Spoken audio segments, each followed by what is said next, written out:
William, What's up, brother? Yeah. I'm So how you're you pretty doing, fine? brother? I'm fine. What about you? I'm good, man. I'm good. I'm good. I'm good. Let me fix this thing. Yeah, I'm good, man. Good. So what do you want to talk about today? Yeah, I want to talk about how to convert the techniques that you learned into Yeah. practice. I mean, the theory into practice. For example, I started now with reading books about stock uh, value, how to value a company, what Yeah. are the technical analysis. That's fine. That's great. You have a lot of information. Sometimes you don't understand, so you need to read it again, look on the internet to understand what's exactly that. But after that, when you have the theory, how to convert into practice. I mean, which company you need to buy. I mean, that's the problem that I'm having right now, because and I think it's like always. I mean, theory is something, but then when you need to act, that's another thing. When you go live, Hmm. and So yeah, go I ahead. mean, in your case, when you started, that you know a lot about economy. I mean that you like the economy. I mean, how did you do that? I think you also started with the theory, learn what is the meaning of this proposition, what's that exactly, and then how did you convert your theory into practice? How did you act? Hmm. What were your first steps? Yeah, you took the example of the stock market. So Mm-hmm. I'm gonna use that as a background, but I'm not just gonna stay with that. Yes, of course. Good. So you asked me a question of how did I start it? Mm-hmm. And then you said, how do you convert theory into practice? So let's concentrate on those two things. Um, how did I start it? Trading. I was in college and I decided to buy stocks. Why? Because I wanted to make money. Now, it's not usually a good reason to start buying stocks because you want to make money quick, you know. Um, but there's a lot of reason that push me to do that and to decide to go to the stock market, because I read an article where I understood that the stock market wasn't understanding pattern in the stock market wasn't something you were born with, it's something you could learn. Mm-hmm. Okay. So you Because don't need to have a talent since the very beginning, like for example playing soccer or something like that. Okay. Mm-hmm. exactly, because until then I thought people uh, who could understand how to trade, how to what will go up, go down, is because they have a special talent about the market. You know, that's why I went to something more I call more learnable, like engineering, which is okay, how through a process you can actually operate a plant, an industrial plant. You know, those things that I thought you can learn, but I thought relationship about markets was something that you have a flair, something you know how to do because you were born with it. You know, until I read an article about financial crisis, and the person that was explaining those financial crises was George Soros. Um, and he was telling in 98 why, because he had investment in Argentina, why Argentina will have a currency crisis. He said it doesn't matter how long, but it will have a currency crisis. And the way he explained it through a very mechanical understanding of monetary economy, which was a decomposition of a machine for me. You understand? Mm-hmm. And when he said that, I say, whoa, but I can understand the logical step. He's not saying that he just, have an idea that this will happen. He's explaining the level of debt, the GDP ratio, the lower productivity that is going on. He's explaining it, and then he said it's the same thing that happened in other markets. So he took that same example and explained other crises, and because he said this is the same matrix that he also all the time observe, and it's also repeating all the time. When he said that, I said, wow, for the first time, someone explained to me that this is a machine as well. This is something you can decompose. And when you understand how it works, you can end up with some conclusions that you can test in the market. If you're right, that means your vision of what you understood is okay.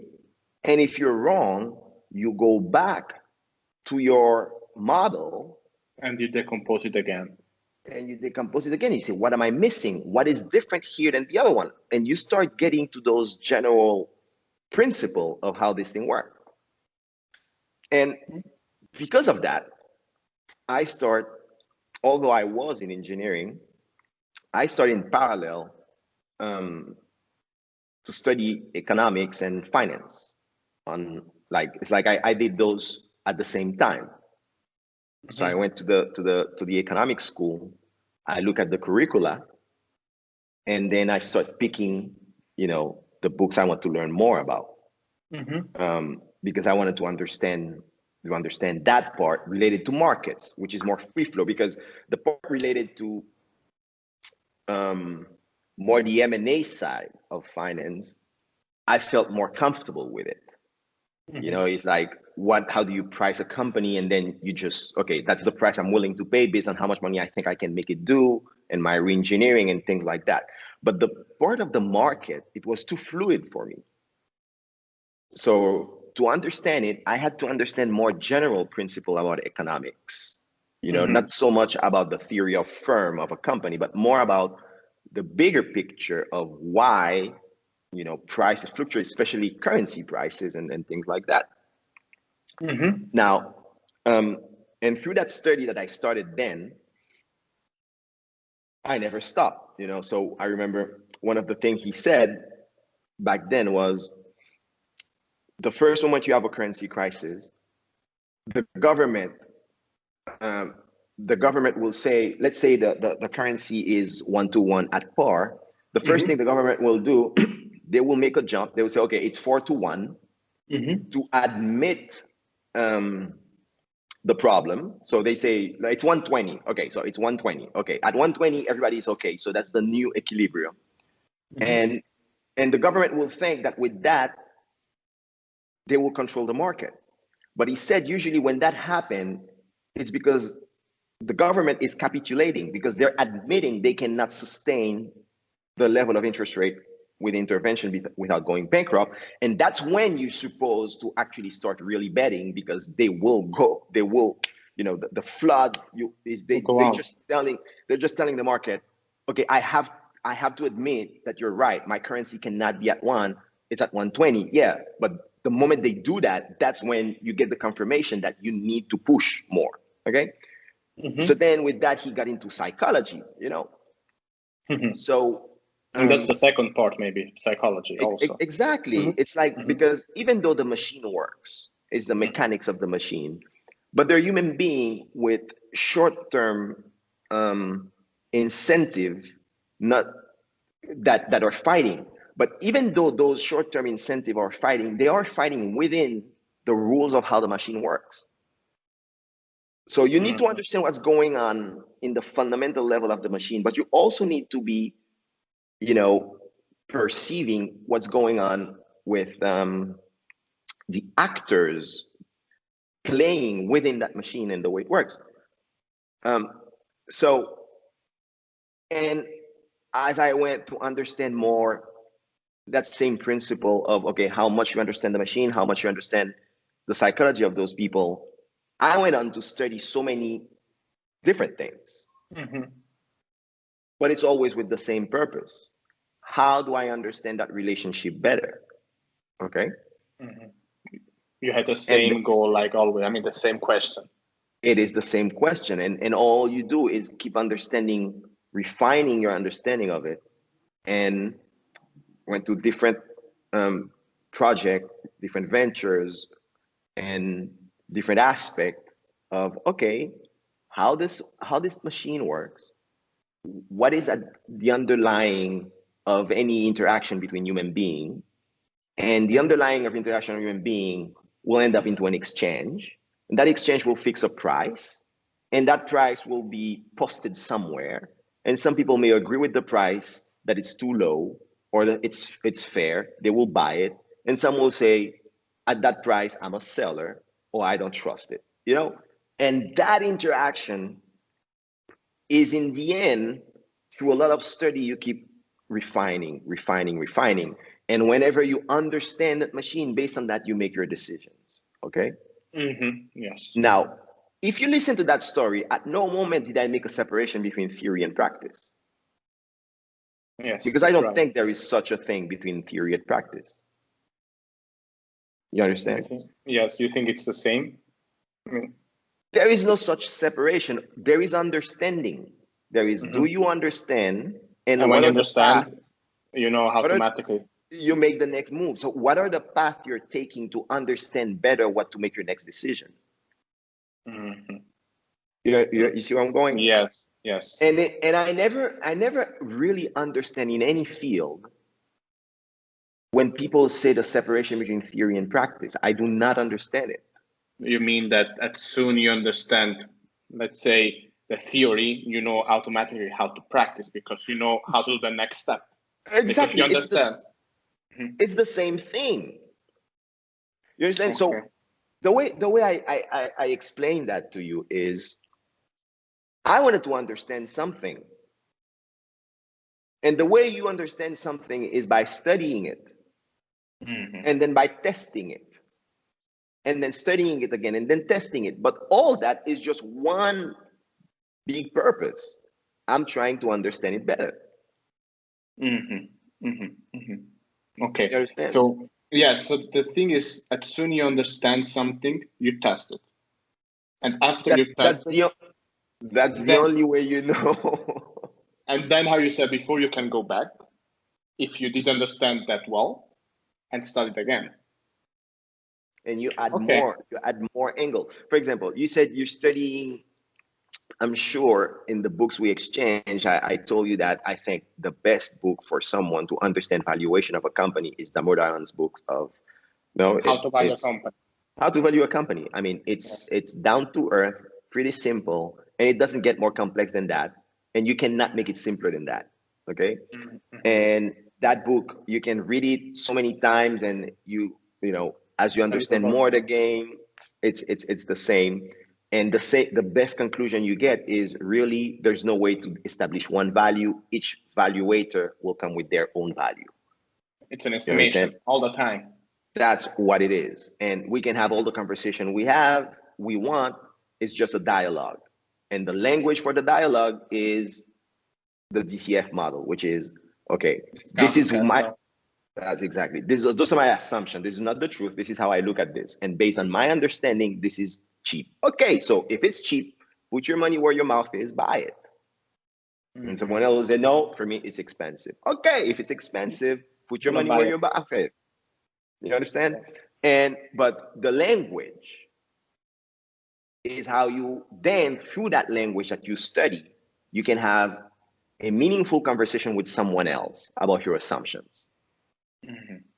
So I'm sure that through the book, you did the examples, you did the DCF, you did, okay, this is my model, this is what, okay, so there is no difference between just downloading the Excel file, for example. You understand it, and look at Tesla and say, okay, based on this price, what are they assuming in the future will happen? For me, is it cheap or is it all BS? You can take any company in the world and just continue. And the moment you say, okay, it's cheap for me or it's BS for me, then you make the next decision: do I buy? Do I sell? You understand? And then if you were right, that means, you need to amplify, you need to look at more variable, you need to understand bigger layers, because there's human psychology, there is the general environment of the market, which is what the liquidity level, all those things of the liquidity level and all that enter into the understanding of how the machine, that global interaction between human being, which is what it is about. The thing is, all the time that I'm studying now, I made an example with the value, the stock market, and everything. But I had always in my mind that as soon you study something, for example, your driver license with a car. Yeah. When you study it, but then when you drive the car, maybe you know when to go right, which one should go first. But driving a car, it's completely different than learning the theory. That's why I always thought that theory is something.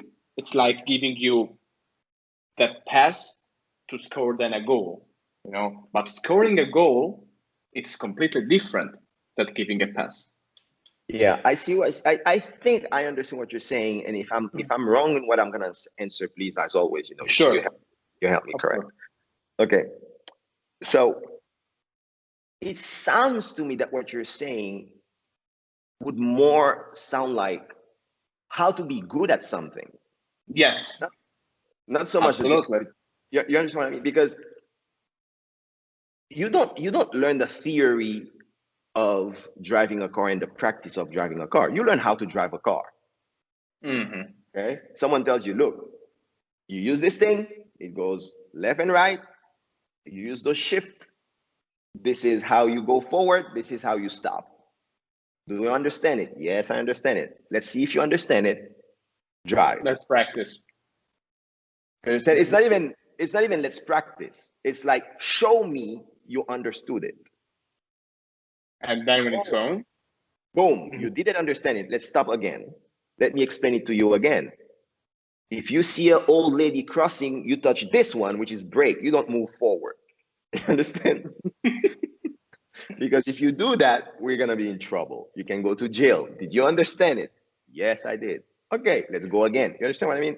So that back and forth is the learning process. Mm-hmm. I cannot say, you know what? This guy has a diploma in the theory of driving. What does that mean, the theory of driving? I'm asking the question, can he drive a car? Very simple. Yes or no? If he can drive a car, he understands whatever needs to be understood about a car, call it theory, call it practice. I don't really care. I mean, can he drive a car?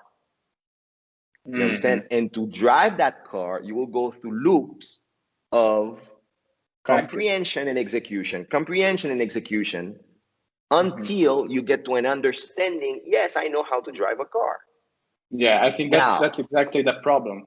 Because as soon I read something, as soon I think I understand, and then I'm trying to test or trying to do some examples with a company, for example, and then all of a sudden I come to a part where I block myself. I said, okay. You need to go back. I need to go back. Yeah. And it's not even theory and practice. It is learning. Mm-hmm. Mm-hmm. Right? Mm-hmm. This is what learning is about. Trying. Exactly. You go back and forth, and when you don't understand, you ask a friend, you read a book. But with always the concept of, boom, did I affect reality? Did the car move? Because that's the only test you have. Mm-hmm. Did you crash the car or not? Okay.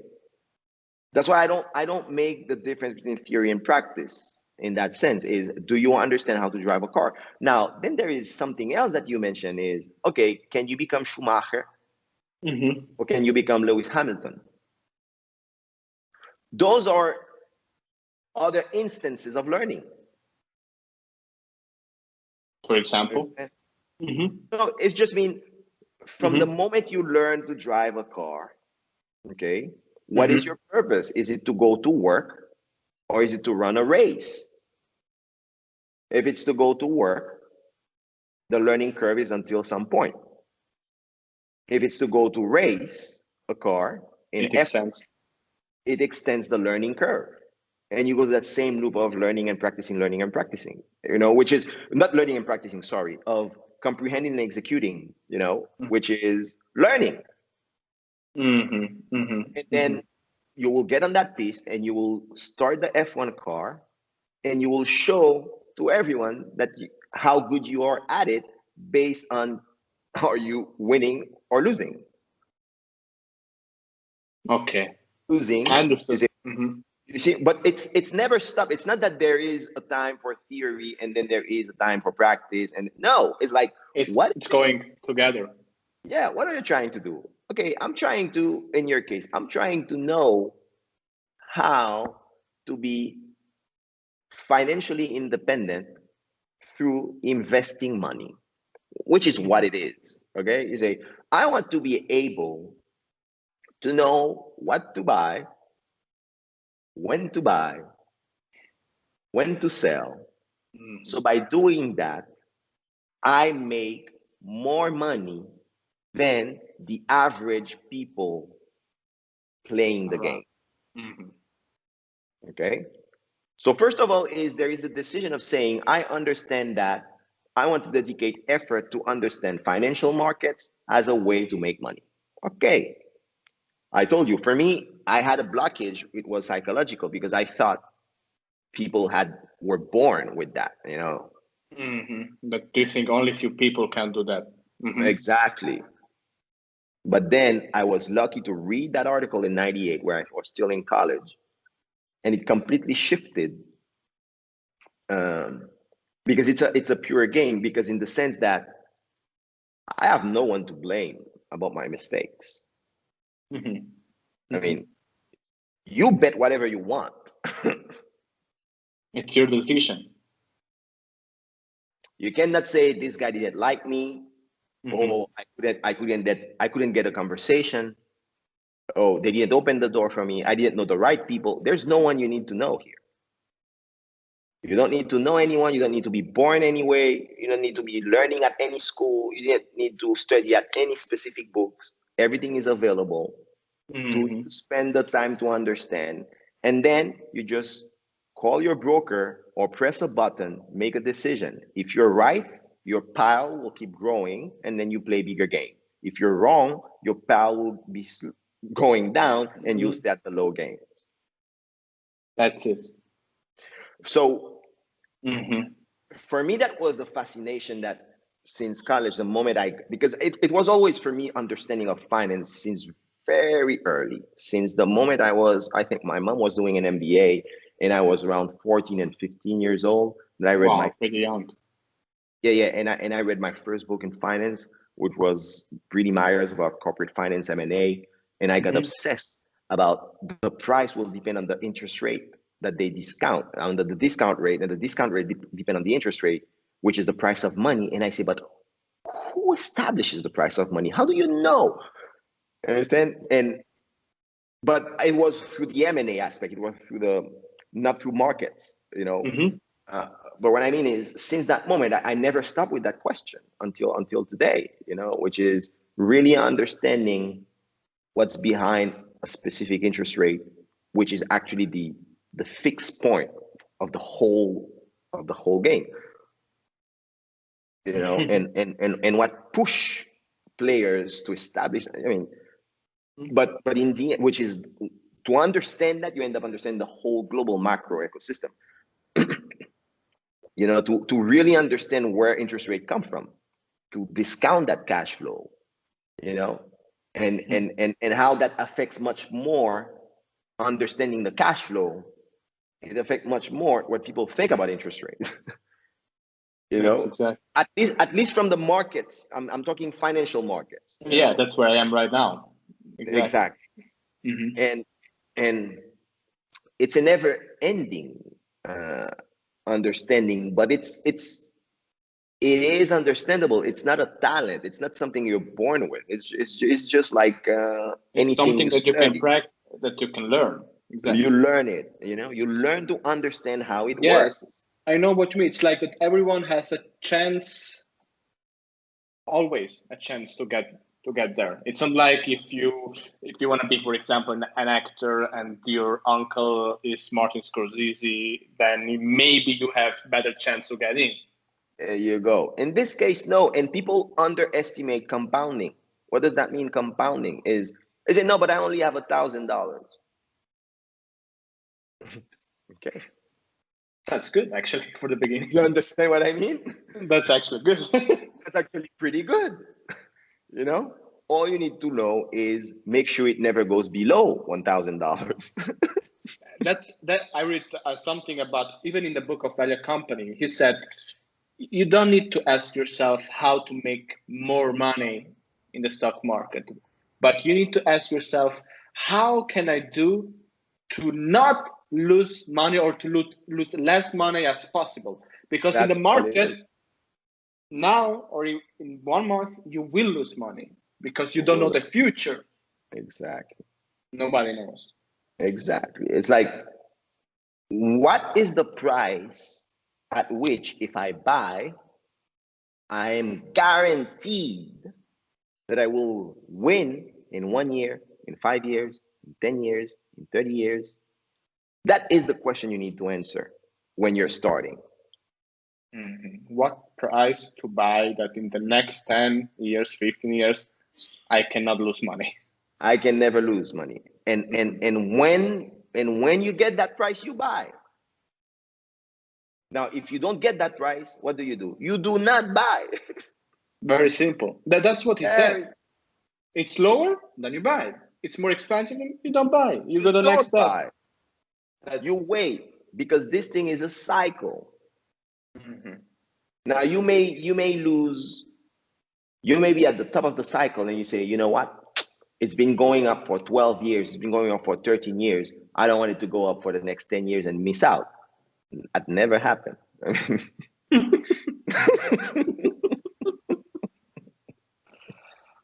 Wow. So okay. So I Don't understood. worry.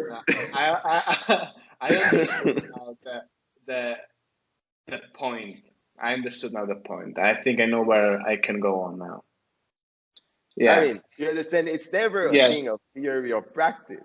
Is understand, doing, go back if you don't understand. Exactly. Because people might say, yeah, but I make the calculation and he's telling me Tesla is too expensive. Maybe my calculation is wrong. I don't know. Well, nobody knows. Exactly. What if it's too expensive? Do you want to go against your understanding or not? You understand? It's like, you never learn anything if you go against what you understood. Can you say it again, or make an example that's of course good? I think we had that conversation about what is a mistake.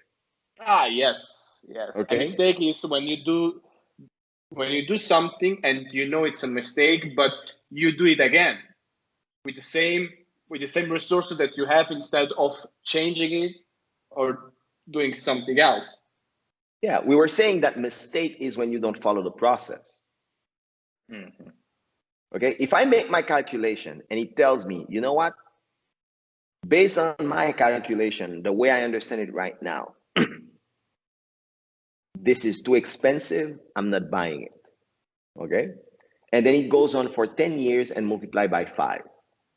Was that a mistake? No, it wasn't a mistake, because I followed the process and then I understood what I need to learn more. My model need to be rearranged. Now, if I make my calculation and the model tells me, you know what, it's too expensive, don't buy, and then you buy, even if the model tells you don't buy, you buy anyway, and then it goes up, you make money. Even if you made money, that was a mistake, because you didn't learn. What didn't you learn? You didn't know what was your model missing. So next time you become stronger in the game. Because winning, it's not about winning or losing. I always try to explain everything I approach. It's not about winning or losing. It's about understanding. Exactly. But because the next time your model maybe is again a mistake, but you said, okay, I try anyway, but maybe you don't have the luck that you had the previous time.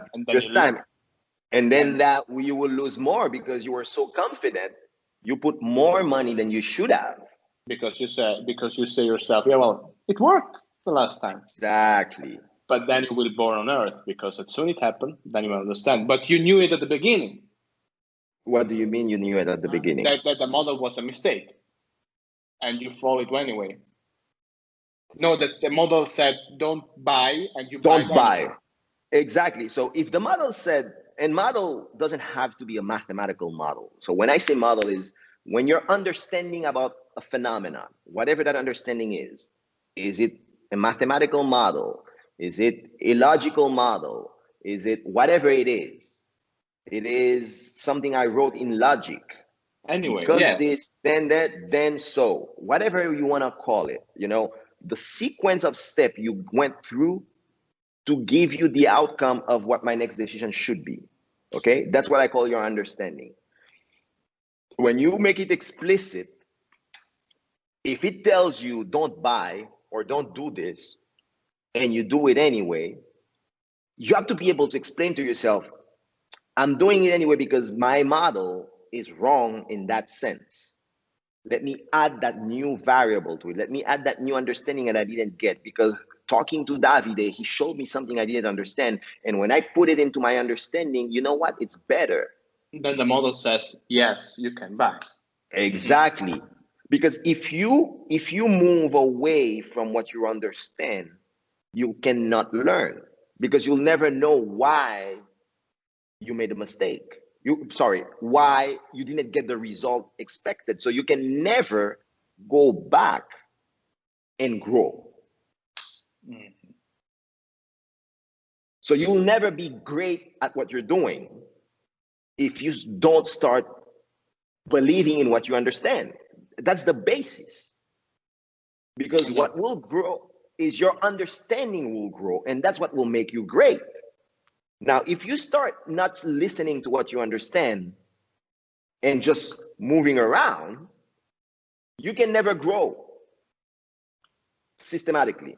Mm-hmm. But it's painful, you know what I mean? It's like, yes, it's painful, because you try sometimes to think maybe out of the comfort zone, that you say maybe it can work anyway because of this and that, nothing is impossible, and then it's painful.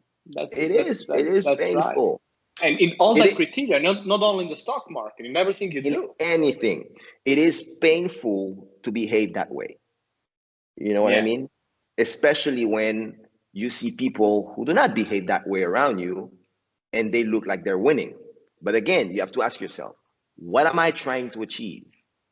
Well, I know what I'm trying to achieve. I'm trying to achieve understanding, more understanding. You understand? And the moment that's your goal, then you become a serious contender. As soon your goal is to learn more. Yeah. Mm-hmm. Everything takes a different, you know, it's like sometimes I start things that I don't know anything about. But I know, since I want to understand it, because there's a reason, I have an incentive to understand it, because it's something that I need to understand to solve something else where I think I'm blocked. Mm-hmm. All I have to do is to start and give it enough iteration. I'll understand the language of it. I'll start, oh, those are the important facts. And then sooner or later, my understanding about this thing grows. And then I'll go and I'll test. But that's a big problem, I think. You know, finding out what you really want. I mean, in your case, you know that you want to understand. You want to understand to then maybe solve this problem. Okay. Yes. Many people have the issue that they don't know what their goal is. Yeah. That's something that... I agree with you, but I think everybody's goal could be how to have more resources. I mean, that is a goal that everybody could agree with. You think so? Yeah. That, for example, more time. Which is another form of resource. Yeah. You know, it's like the moment you ask about resource, you end up with time, which in the end, that's what it is. Even when you eat, which is a resource, is so you can live longer. It's again to get time. Okay. So if we go that path, you end up with time. In the end, it's all about time. Okay. So let's go one step before that. Okay. Yeah. You understand? Because in the end, it's all about how do I get more time? Yeah. Okay. And the more time, but time is not linear. That's another trick of the mind, but that's not the conversation of today. So let's stay with again, which is theory, practice, and learning. You understand? Which is again theory, the meat that is there's difference between theory and practice, which is a meat, and it's about learning and understanding. Okay. Now, and as long as you're learning and understanding, you cannot say, "Oh yeah, but this guy's making more money than me." I don't know what game are you playing. I mean, did you? That's also sorry to interrupt you, but this brings me, because I am like that. I always, I'm talking for myself. I don't know if other people are like that. I'm always trying me to compare with other people. Yeah. Why is winning, or me I'm winning, or why is earning more money, or why is he's making more money now? Exactly. Yeah, I mean, and you see, but he doesn't have the resources that I thought that I had. You know, all this comparison that you do in your mind, that's painful too. It's you and life. I mean, in this case, it's you and the market. Do you understand the market or not? I don't care if this guy is called JP Morgan and he knows market more than anyone else. I don't really care. You understand? My question is, I wake up in the morning, how much do I understand about it? And I can only measure that based on how much I'm making. I have a goal, you say, okay. And you learn, you know. And if you're a curious person, you may be learning about different things. So it's good to be learning about different things. So when you get some bad result in this thing, you get some pleasure in this other thing that is going well. You know what I mean? Otherwise, if you're just trying to learn one thing, I mean, it can be too painful, you know, because the path of learning is a path of pain. There's no way around it. There's no way around it. But that's why you try to, you know, diversify your emotion by trying to learn to gain and pain. So you screw up here a lot. You know, yeah, you screw up a lot here. You know, you lost some money, but then your child give you a smile. So in your part of learning as a dad, oh, I'm doing some good job here. You know, and then one day you come home and then, you know what I mean? Everybody is pissed off because you forgot it was someone's birthday, but you're happy because, oh, you made some money there. You know what I mean? So you try. You have some balance. You try to have some balance. To have some balance. You know what I mean? But that's the truth. We're laughing right now, but that's the truth actually. I'm telling you, man, everything is about learning. It's about learning being a better dad, you know, learning being a better husband. A better husband, you know, and learning how bubbles work, how bubbles don't work, learning how, you know, so at least have 3 or 4 big things you're learning about. So you're not only through the pain of the one that is, you know, hitting you in the face, so you can sometimes shift. But now that I think that I understood what's the difference of practice and theory is, that at the end you learn, you try, you didn't do right, you go back and learn again, and you do it again. I understood that. But I think that's a good framework. You understand what I mean? Absolutely. I think it's a good framework, but again, it's just testing. It's testing at the end. Yeah. It's testing, because you learn, you do it, you did a mistake, you do an analysis where your mistake was, how could you learn from this mistake, and then you try again. And I mean, there's no other way, man. And like you said, the people who are great at something is because they were on the path of learning how to become great. And that's what I want to ask you. I think it's something that came in my mind right now. Yeah. The difference between successful people and not successful people. Also here, what is successful people? Exactly. Okay. But only you know. Only you know. Exactly. But people who want to achieve something, and people that want to achieve something, but they try and doesn't work, it's also about that maybe they did understand that it's about learning and not about winning. Winning of what? What do you win? What do you take with you? Nothing in the end. Again, tomorrow everyone forgets about it. Everybody will forget you because you will disappear. So, I mean, I went through so much pain And that's why I had to, figure out how you deal with pain, how you deal with not achieving your goals. And then you realize the only way I always win, because I hate to lose. The only way you always win, anyone who said, I hate to lose, well, if you hate to lose so much, you might not do anything. So you'll just have to need to come up with your way of dealing with losing. Okay? And how you keep going forward.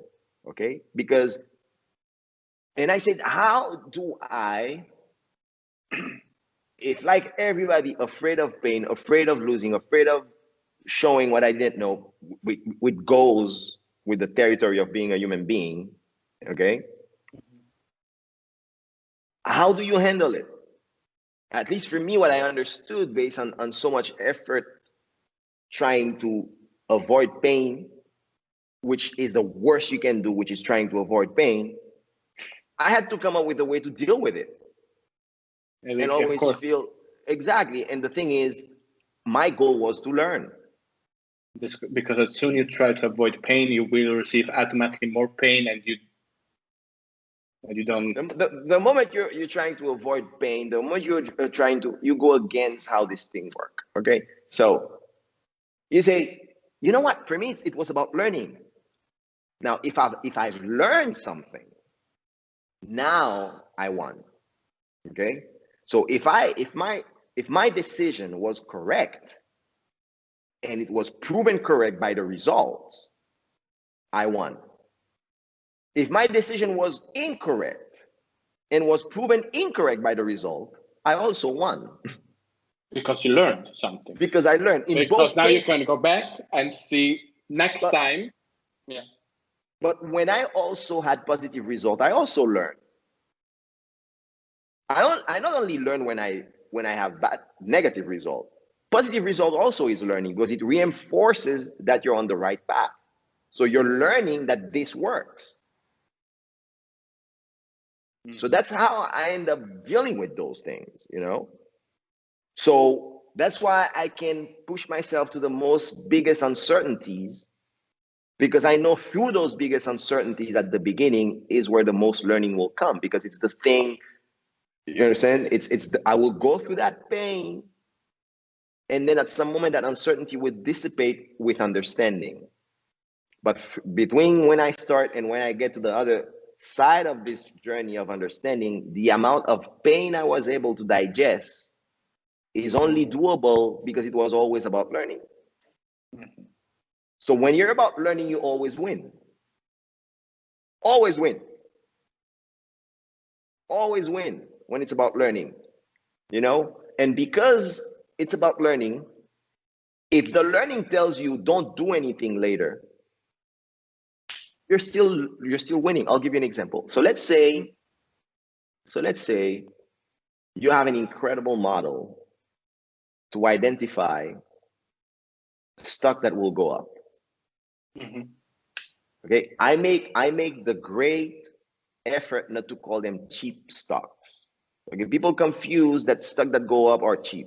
That doesn't mean cheap. A stock might be expensive for someone else, but it is the one that will keep going up more. Or stock might be cheap and it stayed cheap for a long time. Okay, because other people think there is a reason why it's cheap. Okay, so that's why I make the difference. Buying stock that will go up, that doesn't mean it's cheap. That doesn't mean it's expensive. Okay, some people say, no, only expensive stock go up. I also disagree. So I'm very specific. Okay, so let's say, and the thing is, I don't invest in stock. Okay, but you could say, I want to find an asset that will start to go up.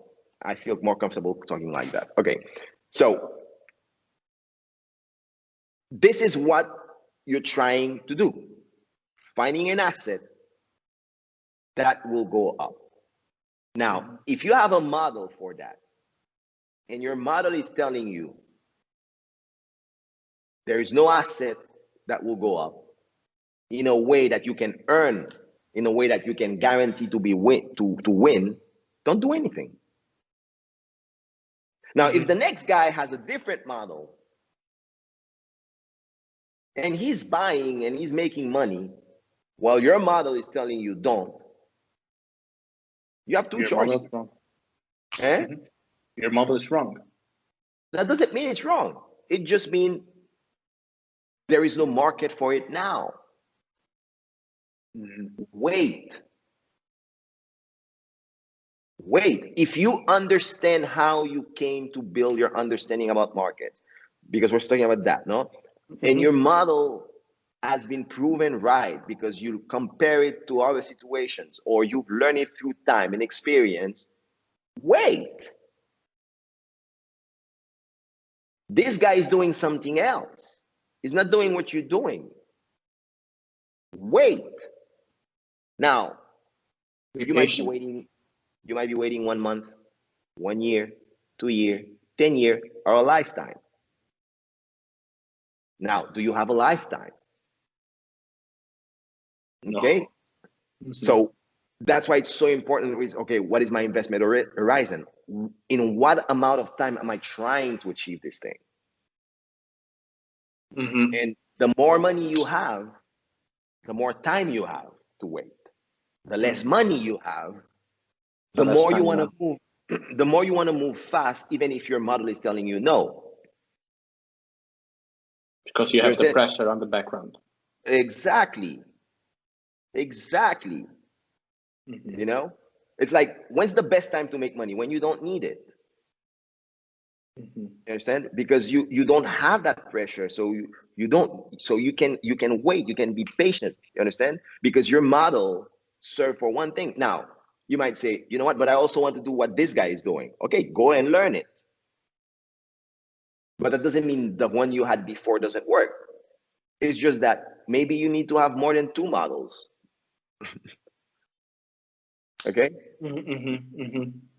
But the thing is, the worst thing you can do is drop something logical just because it's telling you don't do anything. Actually, sometimes not doing anything is the best decision. Now, if someone has a model, an understanding about life that makes them act when something tells you do not act, it is your duty to understand what they're doing and why. To see how you amplify what you're doing or how you amplify your understanding. It is your duty to go and ask and try to understand what they're doing. And then you can choose, do I want to do it as well or do I wait? Like stopping the process of the model. How you said, drop it down. Don't do that. I'm saying, suppose I have a model right now that is telling me you shouldn't buy anything, okay? And in the next six months, if everything goes 2 times higher. And some people were in the market. Okay, why? I need to understand, why are they in the market? What are they looking at? Now, if what they're doing has nothing to do with my understanding, I have to wait. With your understanding or with your goal? You wait, because after understanding what they're doing, you understand that what you're doing is better. So you wait until the price shows you an opportunity to get in. Yes, I get it. There is a saying that people change horses in the middle of crossing the river. You don't do that. Okay, you always go with your horse. You see what I mean? In the middle of the river, you do not switch horse. I mean, you're trying to jumping from your horse to someone else's horse. No, you don't do that. You don't do that. Okay? Now, if your model is wrong, how do you know it's wrong? Because you study what the other guys are doing, and then you see, I was missing that, or I wasn't missing it. I'll give you an example. There's a guy called Cliff Asness. No, he's a value guy. He does systematic value. Okay, and people have been laughing about him for the last 10 years. Okay, because value hasn't paid off. You know, and people have been saying, he's stubborn, or because he has a he has a temper, short temper, so he likes to scream, he likes to break things, and he's doing systematic value. Okay, now from a business perspective, because that's what it is, one might say, since you already have your brand, why didn't you do systematic growth as well? Okay, because you already made your name doing systematic value. You have a bunch of assets under management. Why don't you do systematic growth? Okay. Well, for some reason, it seems that he came to the conclusion that even if systematic growth worked, but longer term, he preferred to bet his company on being a systematic value shop. You have to respect that. You understand what I mean? You have to respect that kind of, because he and the answer comes from, I did the test. He didn't just say, oh, I don't like what those guys are doing. No, he said, I did the test. I went to the same rigorous process. And I'm not saying that systematic growth is not an explanatory factor. It's just that I prefer to bet my company long term on this one, because I believe that's the surest bet. So I may or not disagree. I may disagree with the approach. I may even don't think that there's anything as value or growth or anything, whatever it is. But one needs to respect the conviction that someone has that follows a process. You understand? And through that process, being open that if I have to change my mind because data shows me, I will. But up till now, at least for the way I make my analysis of the market, this proves the better one. Now, we can have a conversation about, is backtesting the best way to make decision? That's another conversation. We can have another conversation. Is it better to pay the opportunity cost of not making money when there's a different factor explaining what's going on in the market? That's another business conversation. But you can have all those conversations because the model he's following is pretty clear. You understand? So because that is clear, you can have other conversation from a business point of view, from a portfolio point of view, from a dogmatic point of view of how much weight to put on backtesting, which for me is a very is a discussion that you can have with someone. Okay, but at least there's explicit, and I think those. I don't know if I'm making sense or not, but I was trying to explain about this guy. He's been laughed at for the last 10 years, but he finds comfort into his process and he's waiting.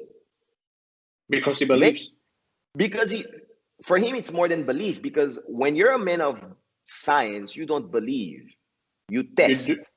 And he tested and he thinks that would be right. That's it. You understand? Belief is for some other kind of people that usually tell you, believe me. I think, I mean, for me, it's always hard to in those terms. Because even if I believe in something, I'll wake up at night and start asking myself questions. Why am I believing in this?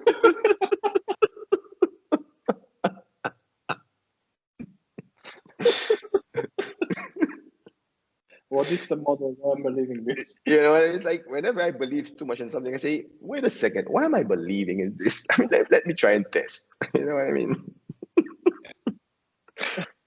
because the thing is about learning. I'm not in the game of believing things. I'm in the game of learning what I don't know. You know? And again, why am I saying all that? Because it's painful sometimes. You see people making money and you say, you know what? Why they're doing what's my game? I know what is my game. It's always about learning, so I can be better the next decision. That's the way I've been able to deal with failure. Learning, because you can, like, the pain that you would have, but when you say to yourself, okay, I'm having pain, but at the end I achieved my goal to understand better, it's less painful. Of course, because the game is rigged. Okay, we are playing a game that we will lose. Life. Mm-hmm. So if I'm playing a game that we will lose, how can I still win something? You know what I mean? How can I? The balance. It's like the hacker. You know, it's like, okay, this is a game where you're losing. Mm-hmm. If you look on the surface, you might say, you know what? Since I'm gonna lose it, I'm not looking. Or you might say, but how do I find a way within that to understand how to win within it? You know, it's like the hacker. What's the trick I can do? Oh, you can trick this thing by calling it a game about learning. Life is a learning journey. Okay.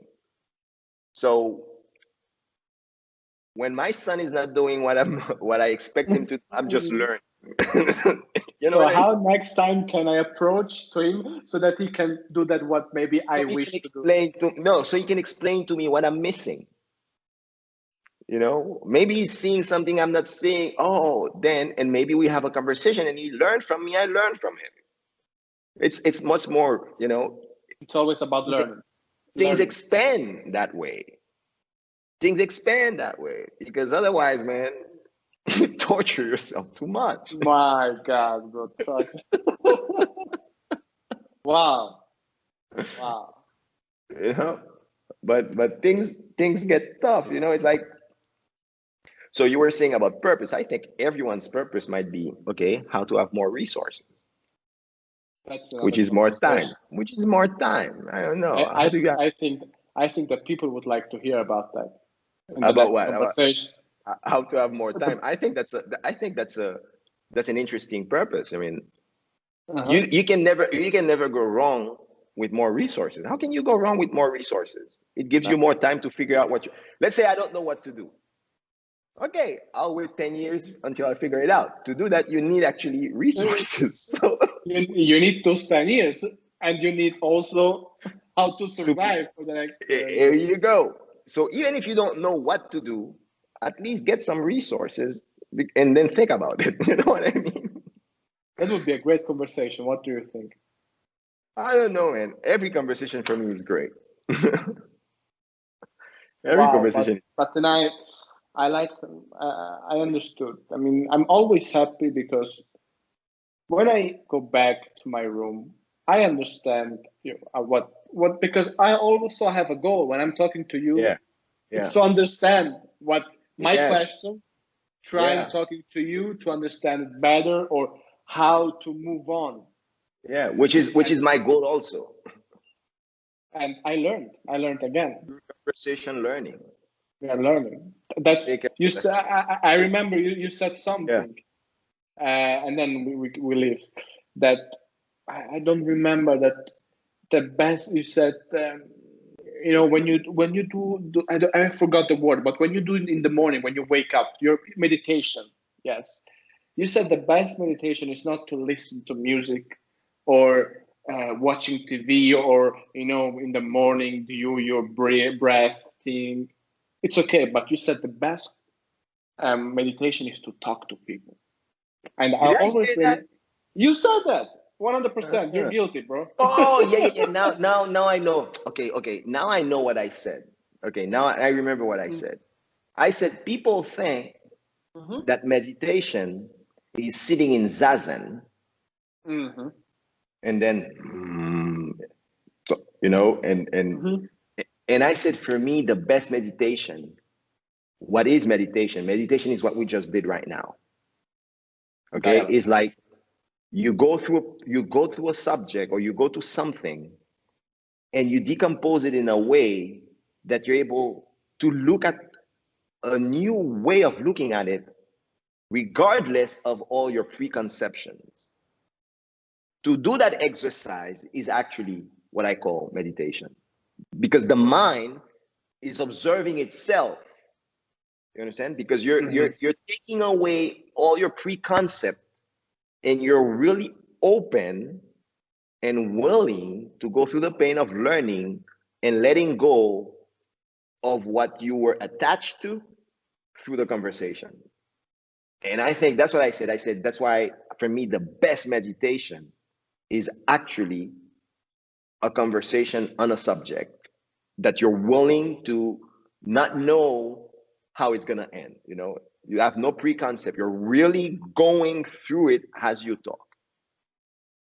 You know? I always remember that. Yeah. That's great. Yeah. Peace, brother. Peace, brother. Take care, my friend.